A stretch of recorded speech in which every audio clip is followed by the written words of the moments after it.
আমার প্রিয় শিক্ষার্থীরা কেমন আছো? তোমাদের বহুল প্রতীক্ষিত আমাদের অভিভাবকরা আমাদেরকে প্রায় সময় বলে যে অফিসে যখন বসি স্যার প্লিজ কিভাবে একটা সৃজনশীল প্রশ্ন লিখতে হয় এটা একটু বুঝাই দিবেন, আমার বাচ্চা কিন্তু সৃজনশীল প্রশ্নে খুব দুর্বল। কারণ হচ্ছে নর্মালি যেটা হয় 7 এবং 8-এর ক্ষেত্রে এই বিষয়টা হয় না। বিশেষ করে যেটা হয় সেটা ক্লাস 5 থেকে যারা ক্লাস 6 উঠছে, তোমরা তো ক্লাস 5-এ কোনো সৃজনশীল প্রশ্নের সাথে পরিচিত ছিল না। সেই সুবাদে তোমরা যেহেতু ক্লাস 6 উঠছো, তোমাদের এই প্যাটার্নটা ধরতে একটু কষ্ট হয়। সেই কারণে অভিভাবকরা খুব কনসার্ন, তোমরাও খুব কনসার্ন, কিন্তু কোনো সমস্যা নাই, কোনো টেনশন নাই। বুস্টআপ যেখানে আছে তোমরা কি নিশ্চিন্তে থাকতে পারো। আজকের ক্লাসের মধ্য দিয়ে তোমাদেরকে একটা আদর্শ সৃজনশীল প্রশ্ন কিভাবে লিখতে হয় তা তোমাদেরকে আমি বুঝিয়ে দিব, ঠিক আছে?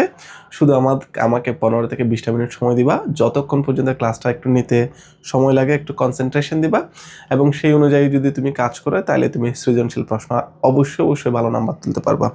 আর একটা বিষয়, এই ক্লাসটা শুধুমাত্র তুমি, অর্থাৎ তুমি স্টুডেন্টকে বলছি না, এটা তোমার আব্বু এবং আম্মু অর্থাৎ তোমার অভিভাবক যদি থাকে তাহলে আমি রিকোয়েস্ট করব এই ক্লাসটা অভিভাবক সহ দেখার জন্য। আমি এই ক্লাসটা যখন আপলোড দিব তখন লিখে দিব গ্রুপে যে অভিভাবকরা সহ দেখার জন্য এই ক্লাসটা আমি অনুরোধ করব। তো যাতে আমাকে মানে এই বিষয়টা অভিভাবকরা করার পর তোমাদেরকেও যাতে আরেকটু বুঝাই দিতে পারে পরবর্তীতে আর কি, ঠিক আছে? আমি আজকে তোমাদের এমন কিছু কথা বলবো যে কথাগুলো যদি তুমি মেনটেন করো তাহলে ইজিলি সৃজনশীল প্রশ্নে ভালো করতে পারবা। তার আগে আমি আমার একটু প্রেক্ষাপট দিই। আমি এসএসসি পরীক্ষা দিয়েছিলাম সেই 2012-তে। আচ্ছা, এখানে একটু কাজ করি, তোমাদের প্যানটা একটু নিয়ে আসি, একটু লিখে লিখে বললে ভালো লাগে। এই হচ্ছে কলম। হ্যাঁ, তোমাদের আমি এসএসসি পরীক্ষা দিয়েছিলাম হচ্ছে 2012 সালে, এবং এইচএসসি দিয়েছিলাম হচ্ছে 2014 সালে, ঠিক আছে? মজার বিষয় হচ্ছে আমরা যখন স্কুলে পড়তাম তখন আমাদেরকে দিয়ে বেসিকলি হচ্ছে তোমার সৃজনশীল প্রশ্নটা শুরু হয়। অর্থাৎ আমরা প্রথম ব্যাচ ছিলাম, সেই সময় হচ্ছে এটাকে সৃজনশীল প্রশ্ন বলতো না, বলতো কাঠামোবদ্ধ প্রশ্ন, এই টাইপ কিছু প্রশ্ন বলতো। তো ইন্টার রুটে, অর্থাৎ ইন্টার বলতে হচ্ছে তোমার 2014 সালে যখন এইচএসসি পরীক্ষা দিচ্ছিলাম তখন আমাদের প্রায় সবগুলা বই সৃজনশীল প্রশ্ন আমাদেরকে পরীক্ষা দিতে হচ্ছিল। আমরা মনে হয় প্রথম ব্যাচ ছিলাম ইন্টারে যে সমস্ত বই একসাথে সৃজনশীল প্রশ্ন পরীক্ষা দিচ্ছি।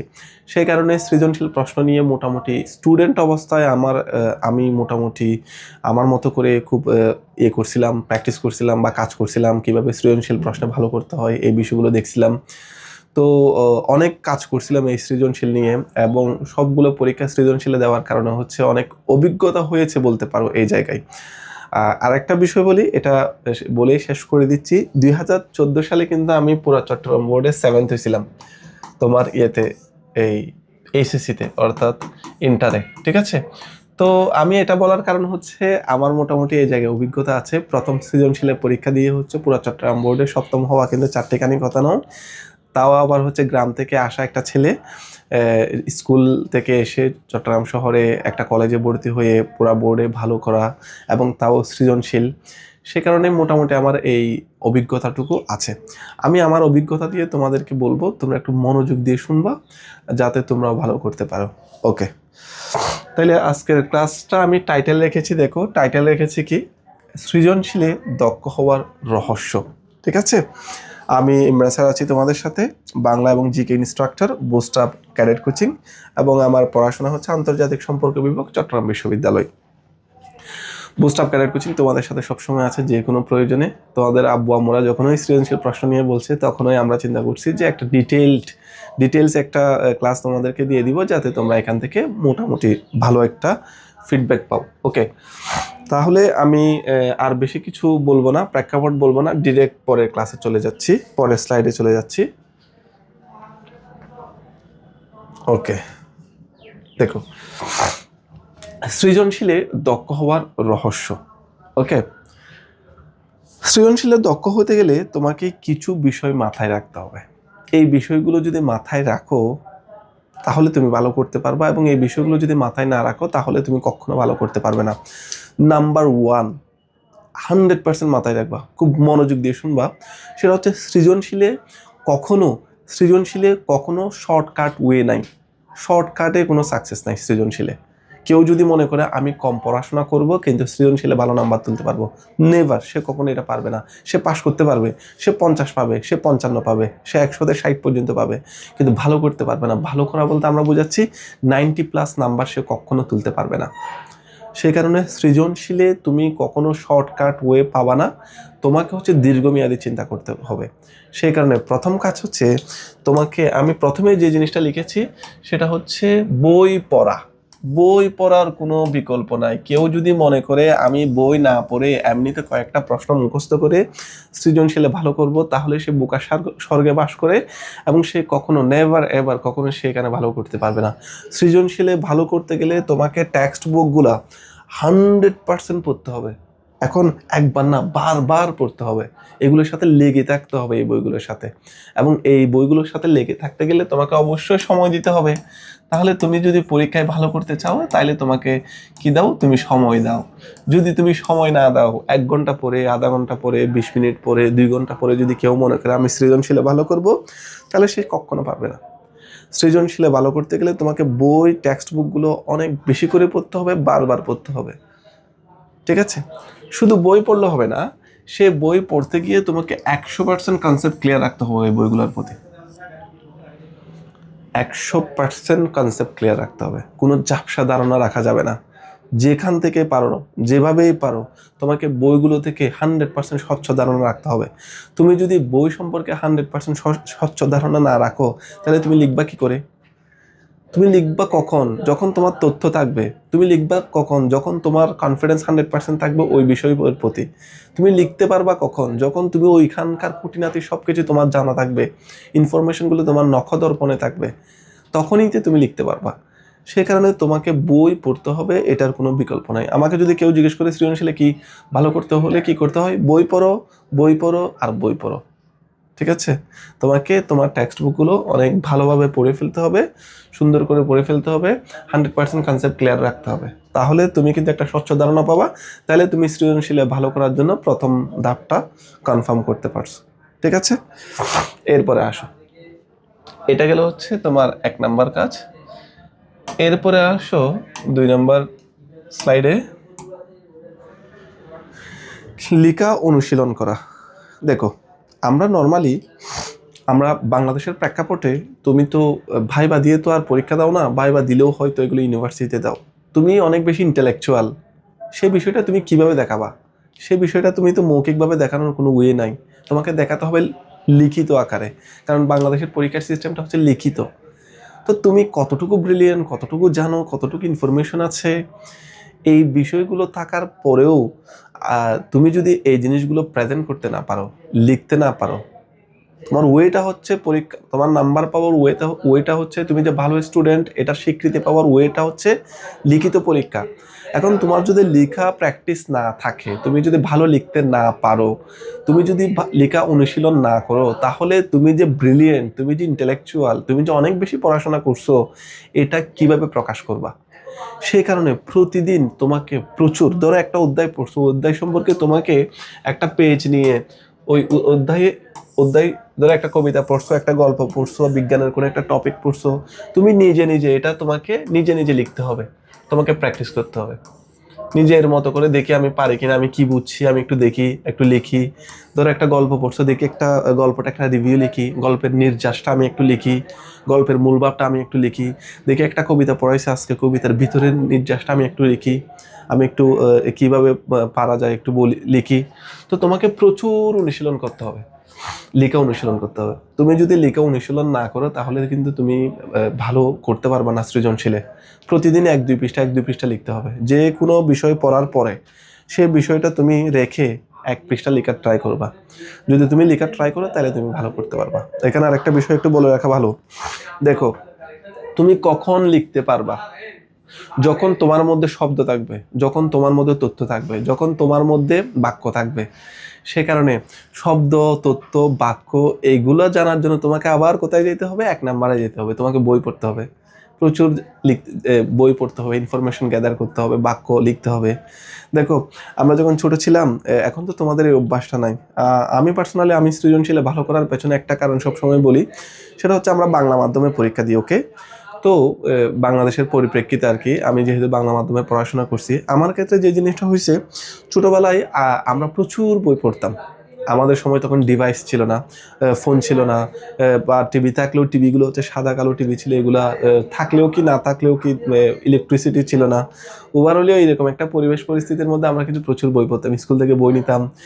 এমনকি স্কুল থেকে বই নিতাম, এরপর হচ্ছে কোনো আত্মীয় কোনো গিফট করলে আমরা বলতাম ভাইয়া বা আপু আমার জন্য এই বইটা নিয়ে আসিয়েন, এটা নিয়েন, শহর থেকে আসলে এটা নিয়েন।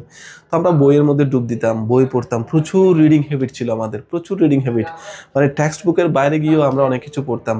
এরকমও হতো যে আমার আব্বু, আমাদের বাড়ি ছিল চন্দনায়, আমার আব্বু হচ্ছে 2000 থেকে, মানে 2000 হচ্ছে আমাদের স্টেশন, ওইখান থেকে প্রতিদিন একটা পত্রিকা নিয়ে আসতো। তো আব্বু পত্রিকা পড়ার পর সেই পত্রিকা আমিই পড়ে ফেলতাম পুরোটা। এমন এমন এমন দিন গেছে যে পত্রিকার শুরু থেকে শেষ অবধি সব কিছুই পড়ে ফেলছি।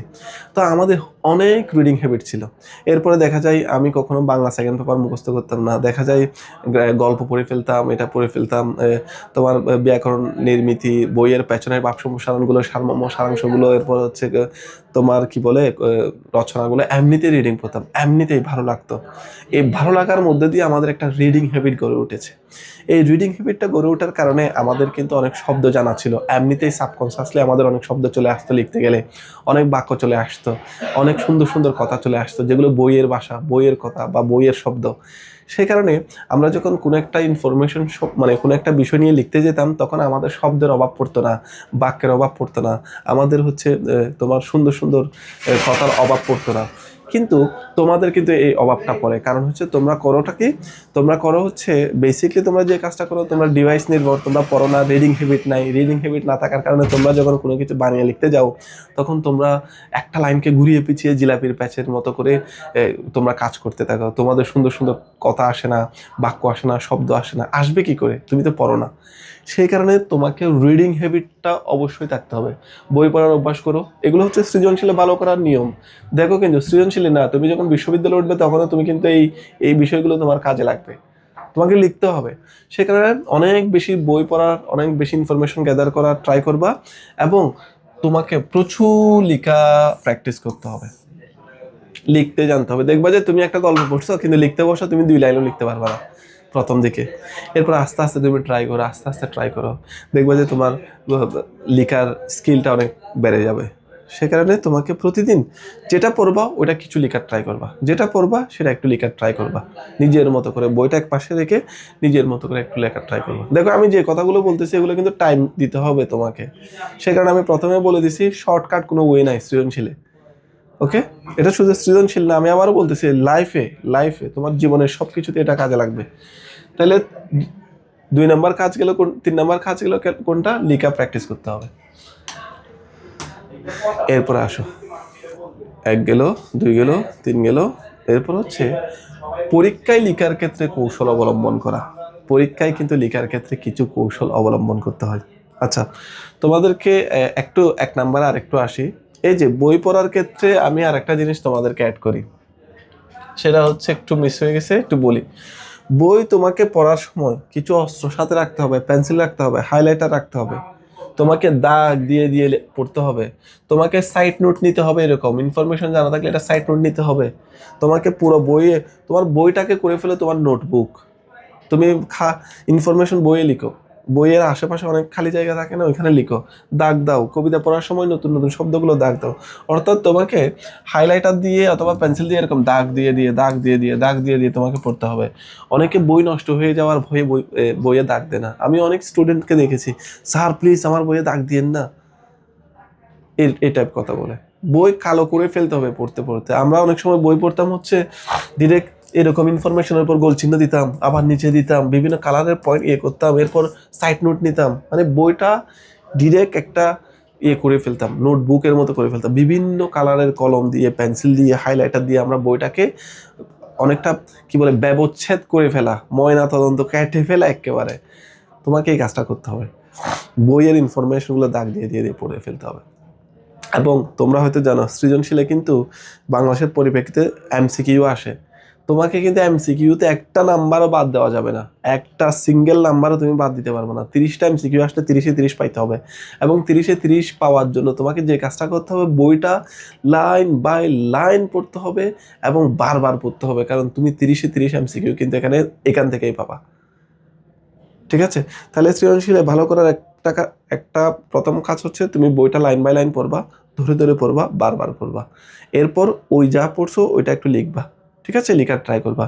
এরপর 3 নাম্বারে যে কাজটা করবা, তুমি যে কোনো একটা গাইড নিয়ে, তোমাদের বিভিন্ন গাইড থাকতে পারে, আমাদের বুস্টআপের গাইড থাকতে পারে, ওইখানে গিয়ে তুমি এমসিকিউ গুলো প্র্যাকটিস করবা, যে কোনো একটা এমসিকিউ মিস হচ্ছে কিনা তুমি যে এতক্ষণ পড়ছো ওইটার মধ্যে। তখন দেখবা তুমি যদি কয়েকবার এই কাজগুলো করো, যে একবার রিডিং পড়ছো, এরপর দাগ দিয়ে দিয়ে রিডিং পড়ার পর একটু লেখার ট্রাই করছো, এরপর হচ্ছে তোমার কনসেপ্ট বুক বের করে অথবা বই বের করে তুমি একটু প্র্যাকটিস করার ট্রাই করছো, এই 2-3টা কাজ করার মধ্যে দিয়ে তোমার সমস্ত ইনফরমেশন মাথার মধ্যে স্থির হয়ে যাবে, নাইলে এটা বিক্ষিপ্ত হয়ে ছড়াই যাবে। তোমাকে স্টেবল করতে হলে ইনফরমেশনগুলোকে এই প্রসেসের মধ্যে যাইতে হবে। এটা আমরা করতাম, প্রায় স্টুডেন্টরা করে। পেন্সিল দিয়ে line by line concept clear করে আগে পড়ে ফেলা, পড়ার পরে কী পড়ছি ওটা একটু লেখার ট্রাই করা, এরপর হচ্ছে কোনো একটা গাইডে গিয়ে বা ইয়েতে গিয়ে ওইখানে প্রচুর প্র্যাকটিস করা, প্রচুর এমসিকিউ থাকে। একটা কবিতার উপর দেখা যায় 200টা এমসিকিউ। তুমি 200টা এমসিকিউ যখন সলভ করবা, তখন কবিতার সব ইনফরমেশন দিয়ে তোমার মুখস্থ হয়ে যাওয়ার কথা। তুমি যখন একটা গল্পের 200-300টা এমসিকিউ সলভ করবা, প্রচুর পরিমাণে এমসিকিউ সলভ করবা, তখন ওই গল্পের তো সমস্ত ইনফরমেশন তোমার চলে আসার কথা। কিন্তু আগে কোনটা? আগে বই লাইন বাই লাইন পড়া, এরপর হচ্ছে আরগুলা। তুমি যদি আবার এটা করো, আমি বই না পড়ে শুধু এমসিকিউ পড়বো, এমসিকিউ তো অনেক কিছু ভুল থাকে গাইডে, তখন তুমি ওই ভুলটা তো ঠিক করতে পারবে না, ভুলটাই মুখস্থ করে ফেলবা। তাহলে তোমাকে একটা প্রসেস মেনটেন করতে হবে, যে প্রথমে line by line highlighter pencil দিয়ে পড়ে ফেলতে হবে। একবার পড়ার পরে না বুঝতে দুইবার না বুঝতে 3বার, অনেকবার পড়ে স্বচ্ছ ধারণা নিয়ে নিতে হবে। এরপর তুমি একটু এক পৃষ্ঠা লেখার ট্রাই করবা, কি পড়ছি এগুলা, মূল ভাবটা। এরপরে হচ্ছে তুমি কোথায় গিয়ে, এরপরে তুমি হচ্ছে বিভিন্ন অনুশীলনীর বইয়ে গিয়ে ওইগুলো প্র্যাকটিস করবা। তাহলে দেখবো ওইটা নিয়ে তোমার কনসেপ্ট মোটামুটি ক্লিয়ার হয়ে যাবে। ঠিক আছে? এখন আসো, তাইলে বই পড়া, লেখা, অনুশীলন করা। এখন আসো, পরীক্ষার লেখার ক্ষেত্রে কতগুলো কৌশল আছে। তুমি তো লিখলেই হবে না, তোমাকে একটা কৌশল অবলম্বন করতে হবে। পৃথিবীতে দেখো, অনেক মানুষ কিন্তু, অনেক স্টুডেন্টকে আমি দেখেছি যে কৌশলী হওয়ার কারণে সে নাম্বারটা একটু বেশি বের করতে পারে। অনেক বেশি পড়ার পরেও তুমি যদি পরীক্ষায় কৌশল অবলম্বন করতে না পারো, তাহলে তুমি কিন্তু ভালো করতে পারবে না। দেখো পরীক্ষার কৌশলটা কীরকম। একটা সৃজনশীল প্রশ্নের কতগুলা একটা সৃজনশীল প্রশ্নের কতগুলো কৌশল থাকে, যে আমি কিভাবে লিখবো। কৌশলের ক্ষেত্রে এখানে প্রেজেন্টেশনও বলতে পারো। আমি তোমাদেরকে একটা এক্সাম্পল দিই, তাইলে বুঝতে পারবা। সাপোজ তোমার কাছে অনেক খাবার আছে, এটা আমি অনেক সময় বলি, যে অনেক হরেক রকমের খাবার তোমাদের বাসায় আছে, তুমি আজকে আমাকে দাওয়াত দিছো। তোমার আব্বু আম্মু হয়তো আমাকে দাওয়াত দিছে, বা আমাদের টিচারদেরকে দাওয়াত দিছে, যে স্যার আজকে আমাদের বাসায় দাওয়াত, আপনাদেরকে খাইতে দিব বা ডিনার করতে দিব, যাই হোক না কেন। আমরা সবাই হচ্ছে টিচাররা গেলাম তোমাদের বাসায় ডিনার করার জন্য। তো আমরা ড্রয়িং রুমে বসলাম। এরপর হচ্ছে তুমি আমাদেরকে ডাক দিলে, স্যার আমাদের ডাইনিং টেবিল আমরা সাজিয়ে ফেলছি, চলে আসেন, আমরা খাওয়া শুরু করতে পারবেন। দেখতেছি তুমি অনেক রকমের আইটেম করছো, কিন্তু তোমার প্রেজেন্টেশনটা এত বাজেভাবে করছো, তোমার টেবিলটা এত অগুছানোভাবে করছো, কিন্তু খাবারের অভাব নাই। রান্নাটা এত উল্টাপাল্টা, মানে এত প্রেজেন্টেশনটা এত হিবিজিবিভাবে করছো, যে খাবারগুলো দেখে আমাদের আর খাইতে ইচ্ছে হচ্ছে না। মানে অগুছানো সবকিছু, মানে উল্টাপাল্টা করে রাখছো সবকিছু, মানে দেখার সৌন্দর্য নাই।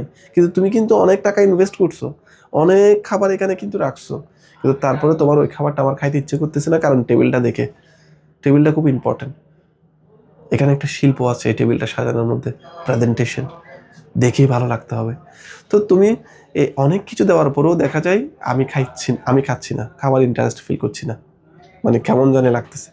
কিন্তু অন্য আরেকজন স্টুডেন্ট যদি আমাকে দাওয়াত দেয়, ধরো তার বাসায় তেমন বেশি আইটেম নাই, খাবার বেশি করে নাই, সে টেবিলটা এত সুন্দর করে সাজিয়েছে, সে আলু ভর্তা করছে, কিন্তু ওই আলু ভর্তার মধ্যে একটা শিল্প আছে, মানে আলু ভর্তা দেখলে ভালো লাগে। সে দেখা যায় শুটকি ভর্তা করছে, কি বর্তাগুলোর প্রেজেন্টেশন এত স্মার্টলি করছে, দেখলেই ভালো লাগে। সে কতগুলো শশা দিয়ে গাজর দিয়ে এত সুন্দর করে আমাকে সালাডটা পরিবেশন করছে, দিয়ে দেখলেই ভালো লাগে। হয়তো এরপরে সে একটা কি করছে, মুরগি করছে আর একটা মাছ করছে, দুইটা আইটেম আর এই আইটেমগুলো, কিন্তু দেখেই টেবিলটা অনেক বেশি সুন্দর লাগতেছে এবং খুব তৃপ্তি সহকারে আমি খাইলাম। তাহলে আইটেম বেশি হওয়ার পরেও আমি খাচ্ছি না, আবার আইটেম কম হওয়ার পরেও আমি খুব রিল্যাক্সে খাচ্ছি। কেন? সেটা হচ্ছে পরিবেশন। তো তোমাকে পরীক্ষায় কিন্তু পরিবেশনটা অবশ্যই দেখতে হবে। তুমিও অনেক কিছু জানো, তোমার কাছে অনেক আইটেম আছে, এখন তুমি যদি প্রেজেন্টেশনটা যদি করতে না পারো, তাহলে টিচার তো এখানে নাম্বার দিবে না। ঠিক আছে? সে কারণে তোমাকে কিছু লেখার ক্ষেত্রে কৌশল অবলম্বন করতে হবে। আমি একটু পরেই তোমাকে কৌশলগুলো বলে দিচ্ছি যে কিভাবে তুমি লিখবা। ঠিক আছে? দেখো, এখন আসো, এখানে আমি একটা সৃজনশীল প্রশ্ন রাখছি। ওই সৃজনশীল প্রশ্নের এগেনস্টে কিভাবে কৌশল অবলম্বন করে লিখবা সেটা তোমাদেরকে আমি একটু বুঝাই দিচ্ছি। ওকে, দেখো, আমি যদিও লিখবো না, তোমাদেরকে বলে দিব বিষয়টা কি। এখানে একটা সৃজনশীল প্রশ্ন আমি দিছি কোনো একটা ক্লাস থেকে। এই সৃজনশীল প্রশ্ন লেখা আছে, রিকশায় ধাক্কা খেয়ে পড়ে গিয়ে আমিন সাহেব পায়ে ভীষণ ব্যথা পেলেন। ফারুক তাকে উঠিয়ে পরিচয় জিজ্ঞেস করায় তিনি বললেন, আমি মুক্তিযোদ্ধা আমিন।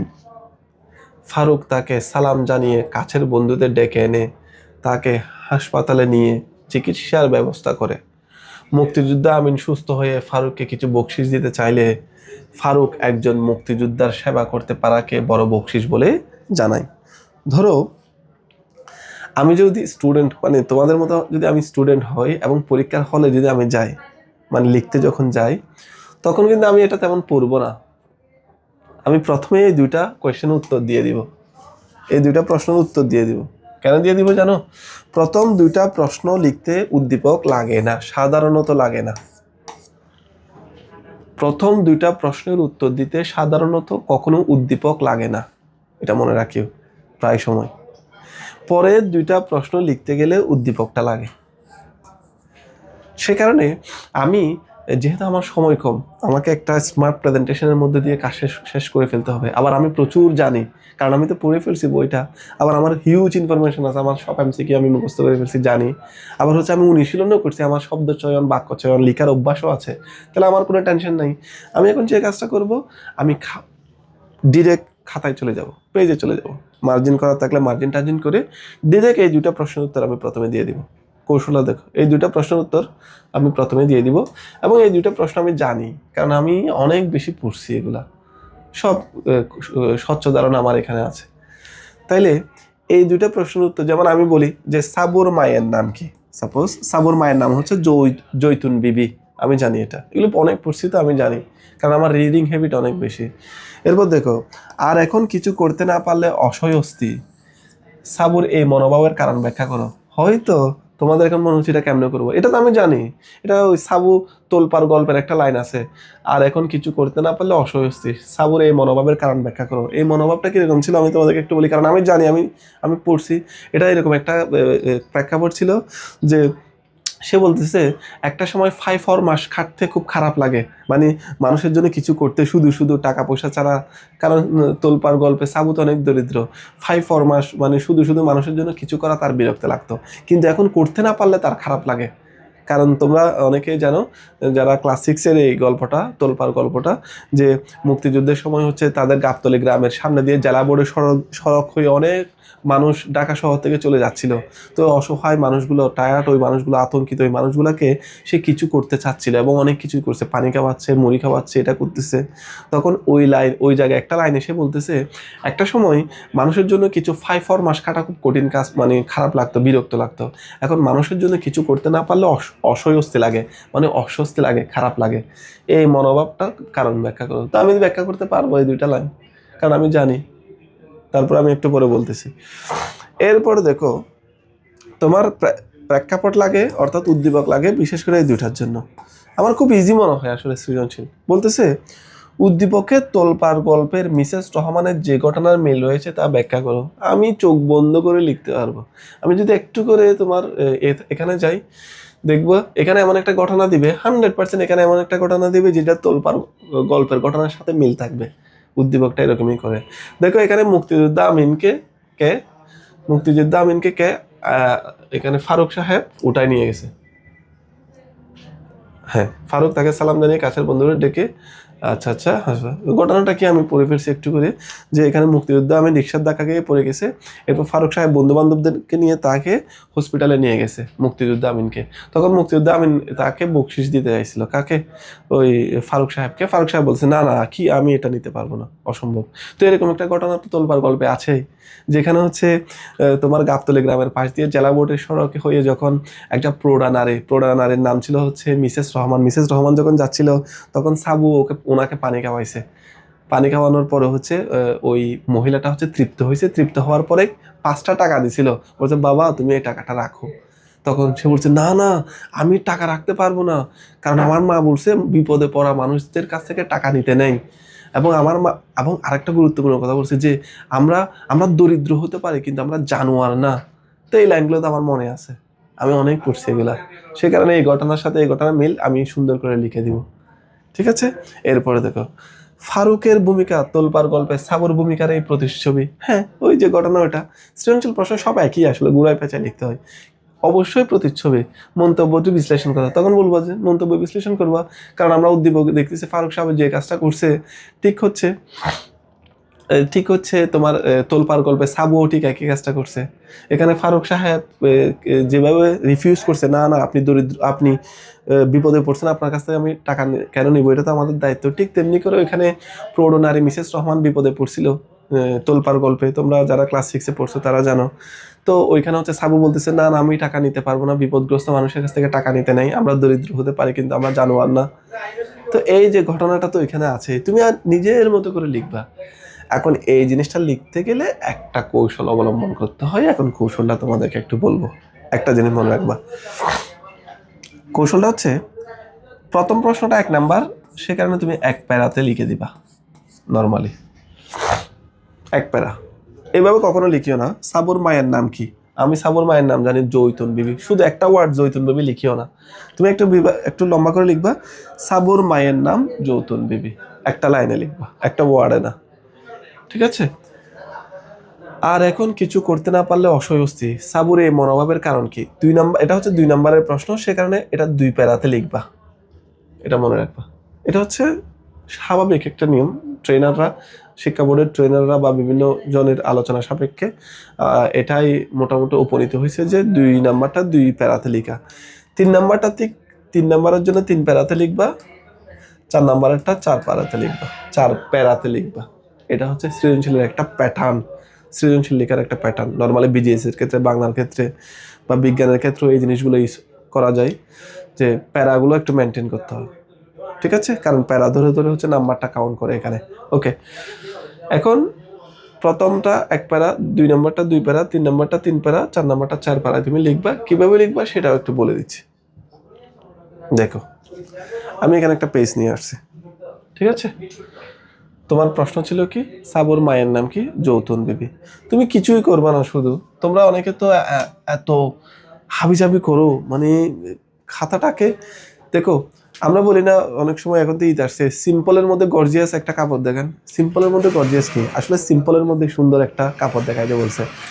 একটা সময় অনেক বেশি ঝাঁকানাকা কাপড়গুলোকে সুন্দর মনে করা হতো, নকশা খচিত কাপড়গুলোকে সুন্দর করা হতো, কিন্তু এখন এই সময়ে এসে ফ্রেশ ক্লিন একটা খাতাকে হচ্ছে স্মার্ট খাতা মনে করা হয়।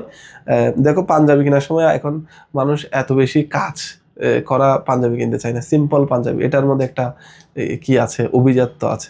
তো তোমার খাতা রাখবা সিম্পল, জাস্ট তুমি লিখবা 1 নম্বর প্রশ্নের উত্তর, তো জাস্ট তুমি লিখবা কনন। ঠিক আছে, জাস্ট কনন, জাস্ট কনন দিয়ে 2টা টান দিয়ে দিলা, সিম্পল। ঠিক আছে, মনে রাখবা এই কননে হচ্ছে তুমি কি করলা, এটা একটু নিই, জাস্ট 1 লাইনে তুমি কি করবা, ওই প্রশ্ন সাবুর মায়ের নাম যৌতুন বিবি, শেষ। 1 লাইনের মধ্যে যৌতুন বিবি লিখে দিলে, তাইলে কনন গেল। এরপরে তুমি একটু স্পেস রাখবা, একটু স্পেস, 2 আঙ্গুল মিনিমাম স্পেস রাখবা, 2 থেকে 3 আঙ্গুল। এরপর লিখবা হচ্ছে কত নন, এরপর লিখলে হচ্ছে খনন, খনন, ঠিক আছে, টান দিয়ে দিলা। এখন ওইখানে যেটা ছিল যে এখন কিছু করতে না পারলে অস্বস্তি, এটা কি করে ব্যাখ্যা করতে, মনোভাবটা ব্যাখ্যা করতে বলছে। তুমি 2 লাইনে বলবা যে এরকম একটা, প্রথম 2 লাইনে না 2 প্যারায় বলবা, প্রথম 2-3 লাইনে একটা প্যারা করবা, এরপরে আরেকটা প্যারা এভাবে করবা, পুরো জিনিসটা আরেকটা প্যারা এভাবে করবা। মানে এই পৃষ্ঠার মধ্যে তুমি 2টা প্রশ্ন উত্তর দিয়ে দিবা। এখানে লিখবা যে তোলপাল গল্পে এখন কিছু করতে না পারা অস্বস্তি, এই বিষয়টা হচ্ছে তার 5-4 মাস খাটতে না পারার। এখানে এভাবে লিখিও না যে উদ্দীপকে বা এন তেন নিম্নে বর্ণিত করা হলো, এই টাইপের কথাগুলো, জেনারেল কথাগুলো বলার দরকার নাই। তোমাকে কিন্তু এখানেও 1 নাম্বার দিবে, এখানেও 1 নাম্বার দিবে, তাহলে এখানেও ইনফরমেশন দিতে হবে, এখানে ইনফরমেশন দিতে হবে। তুমি বলতে পারো স্যার আমাকে তো এটা চাই নাই, না চাইলেও কিন্তু এখানে তোমার নিজ থেকে কিছু ইনফরমেশন নিয়ে আসতে হবে। যে তোলপাল গল্পে সাবু তার গাবতলী গ্রামের পাশ দিয়ে, জেলা বোর্ডের পাশ দিয়ে যে সড়ক যাচ্ছিল, সেখানে 5-4 মাস কাটতে একটা সময় বিরক্ত লাগতো, কিন্তু এখন তার অস্বস্তি লাগতেছে, এই বিষয়টা তার মনোভাব ফুটে উঠেছে, নিম্নে বিষয়টা আলোচনা করা হলো।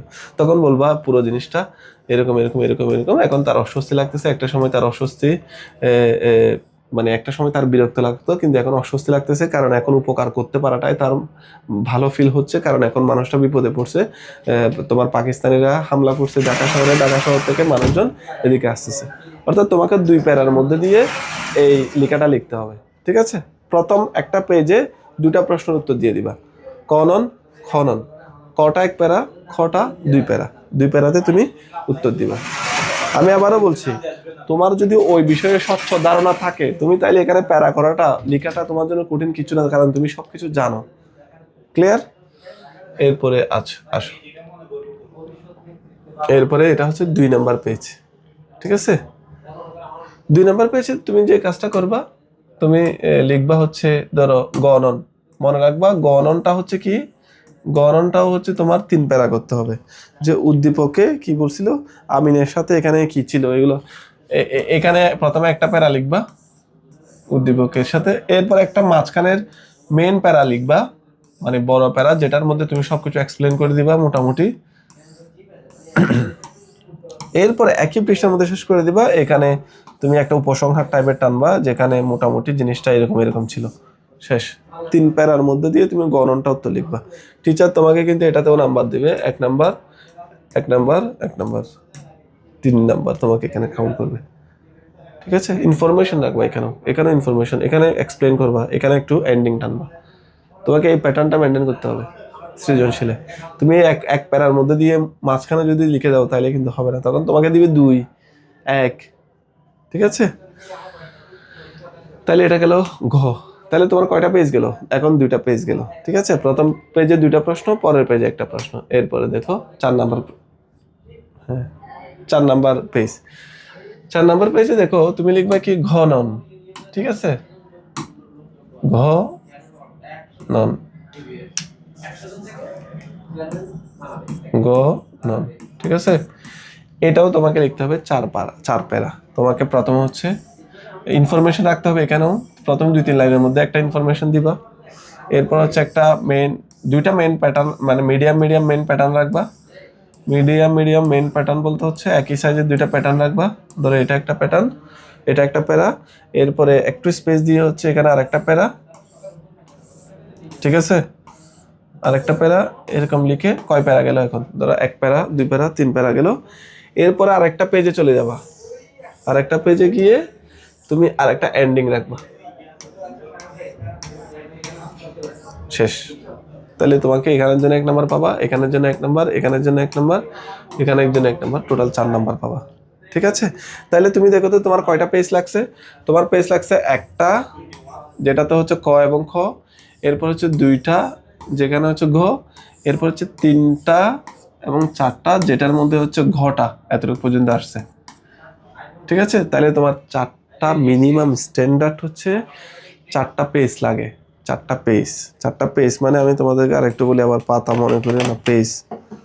এই দেখো এই একটা পেজ, এটাতে খ, এরপর হচ্ছে এটাতে গ, তাহলে এরপর হচ্ছে এটাতে ঘ, এরপর এদিকে একটু করে যাবা, তার মানে 2টা পাতা লাগে। একটা আদর্শ সৃজনশীল প্রশ্ন লেখার জন্য 2টা পাতা লাগে। যাদের লেখা অনেকে বেশি স্পিড তারা প্যারাগুলোকে বড় করবা, কোনো সমস্যা নেই। কিন্তু যাদের লেখা হচ্ছে মোটামুটি মানের লিখো, তাহলে তারা 4টা পেজ অর্থাৎ 2টা পাতার মধ্যে রাখবা। আবার অনেকে বলতে পারে স্যার আমার লেখা তো অনেক বড় বড়, তখন পেজ বাড়বে কিন্তু প্যারা ঠিক রাখবা। আমি কি কথা বুঝাইতে পেরেছি? তাইলে তোমাদেরকে একটু সামারি করি যে সৃজনশীলে ভালো করতে গেলে কি করতে হবে। প্রথম কথা হচ্ছে তুমি তোমার এমসিকিউ একটাও বাদ দিতে পারবে না। অর্থাৎ এমসিকিউ বাদ দিতে না পারলে তোমাকে এমসিকিউ গুলো পড়ার জন্য বইগুলো লাইন বাই লাইন পড়তে হবে, দাগ দিয়ে দিয়ে পড়তে হবে। বইগুলো লাইন লাইন দিয়ে দাগ দিয়ে দিয়ে পড়ে 100% কনসেপ্ট ক্লিয়ার করে ফেলতে হবে বই থেকে। 100% কনসেপ্ট ক্লিয়ার করে তুমি বিভিন্ন গাইড বিভিন্ন ওই এতে গিয়ে হুরুস্তুল প্র্যাকটিস করতে হবে, প্রচুর প্র্যাকটিস করতে হবে, যাতে তোমার ওই বিষয়ে 100% অস্বস্তি না থাকে, অস্বস্তি না থাকে, কনসেপ্ট 100% ক্লিয়ার থাকে। এখন দেখো এত কিছু করার পরেও তুমি কিন্তু লিখতে পারবে না যদি তোমার লেখার অনুশীলন না থাকে। সে কারণে তোমাকে প্রতিদিন যেটাই পড়ো না কেন ওটা নিয়ে এক পৃষ্ঠা লেখার প্র্যাকটিস করতে হবে। দেখবা যে তোমার লেখা বিশ্রী এগুলো ঠিক হয়ে যাবে, প্রেজেন্টেশন বিশ্রী এগুলো আস্তে আস্তে ঠিক হয়ে যাবে। প্রতিদিন এক পৃষ্ঠা ওই বিষয়ে লেখার ট্রাই করবা, সুন্দর করে ভুল কোথায় হচ্ছে, কীভাবে সুন্দর করা লাগবে, এগুলো কাজ করতে হবে। এগুলো করার মধ্যে দিয়ে একটা সৃজনশীলের প্যাটার্নে তুমি লিখতে পারবা, এবং তোমাকে টাইম ধরে ধরে কিছু প্র্যাকটিস করে করে সৃজনশীলগুলো নিজের মধ্যে আয়ত্তের মধ্যে নিয়ে আসতে হবে। এবং সেই কারণে তোমার রিডিং হ্যাবিটটা ইম্পর্টেন্ট, রাইটিং হ্যাবিটটা ইম্পর্টেন্ট। এই জিনিসগুলো যদি তোমার মধ্যে থাকে এবং এই জিনিসগুলো যদি তুমি করো তাহলে তুমি সৃজনশীল ভালো করতে পারবা। এবং তোমাকে বাইরের বই পড়ার অভ্যাস থাকতে হবে। ডিভাইসটা আপাতত স্কুল পর্যন্ত রাখো, ইউনিভার্সিটিতে উঠলে মোবাইলটা ইউজ করতে পারবা ভালো মতো, কিন্তু এই সময় এত বেশি মোবাইল ইউজ করার কোনো দরকার নেই। বই পড়ো, আম্মুকে বলো আম্মু আমাকে একটা বই কিনে দেন, এটা পড়ো, এটা পড়ো, পেপার পড়ো, পত্রিকা পড়ো, জ্ঞান অর্জন করো, ইনফরমেশন গ্যাদার করো, বাইরে থেকে নাও। যত বেশি জানবা তত বেশি পারবা। জানার কোনো সৃজনশীল জানার কোনো ইয়ে নাই, যত বেশি জানবে তত বেশি তুমি লিখতে পারবা। ঠিক আছে? তো এই হচ্ছে বিষয়। অনেক অনেক ভালো থাকবা, সুস্থ থাকবা, এবং অবশ্যই বুস্ট হাবের সাথে থাকবা। আল্লাহ হাফেজ, আসসালামু আলাইকুম।